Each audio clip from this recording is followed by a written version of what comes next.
Friends, স্বাগতম জনাইছোঁ দৰঙীয়া পাঞ্জি dolphin YouTube চেনেললৈ।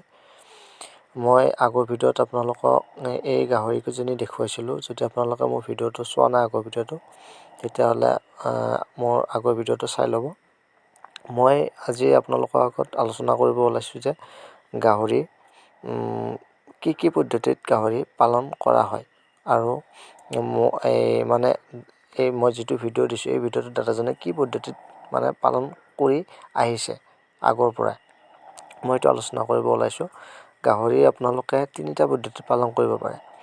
এটা হৈছে আবদ্ধ পদ্ধতি, এটা হৈছে আধা আবদ্ধ পদ্ধতি আৰু এটা খোলা পদ্ধতি।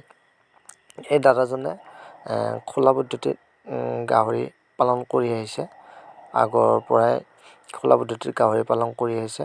এই খোলা পদ্ধতিত গাহৰি পালন কৰিও যে আপোনালোকে ভাল এটা ইনকাম কৰিব পাৰে বা ভাল এটা প্ৰফিট ল'ব পাৰে, মই তাৰ ওপৰত মই ভিডিঅ'টো বনাইছোঁ। আৰু দাদাজনে এটা কামো কৰিছে, এটা আবদ্ধ পদ্ধতি কি অতি কম খৰচত এটা গঁৰাল বনাই কিনে তাতেও পোৱালি ৰাখিছে দাদাজনে। এটা খুবেই ভাল কাম কৰিছে দাদাজনে, একদম কম খৰচত দাদাজনে গাহৰি পালন কৰি আছে। আৰু এনেকৈও যে পালন কৰি আপোনালোকে এটা ভাল ইনকাম কৰিব পাৰে, কোনো ধৰণৰ খৰচ নকৰাকৈ, গঁৰাল নবনোৱাকৈও যে আপোনালোকে বাহিৰত এনেকৈ ৰছীৰে বান্ধি ৰাখি আপোনালোকে এটা গাহৰিৰ পৰা ভাল ইনকাম কৰিব পাৰে। তেওঁৰ এতিয়া বৰ্তমান 4জনী গাহৰি আছে। তাৰে এটা খাচী গাহৰি আৰু এটা পোৱালি আছে, আৰু লগতে 2জনী মাইকী গাহৰি আছে। এই 2জনী আপোনালোকে যে দেখা পাইছে দানা কি সুন্দৰকৈ দানা খাই আছে। এই 2জনী গাহৰি আপোনালোকৰ গাভিন হৈছে। 2জনী গাভিন, এজনী দাদা কোৱা মতে এজনী 2 মাহ হৈছে, 2 মাহ হৈ গৈছে, আৰু এজনী 1.5 মাহ হৈ গৈছে। একচুৱেলি পোৱালি দিব আৰু বেছি দিন নাই। এনেকৈ দাদাজনে কম খৰচত, একদম কম খৰচত দাদাজনে গাহৰি পালন কৰি আছে।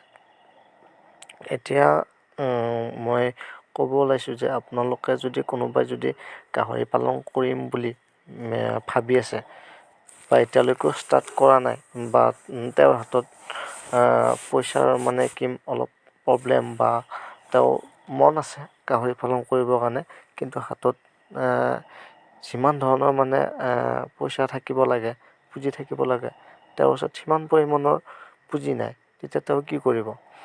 তেতিয়া তেওঁ এনেকুৱা কৰিব পাৰে যে খোলা পদ্ধতিত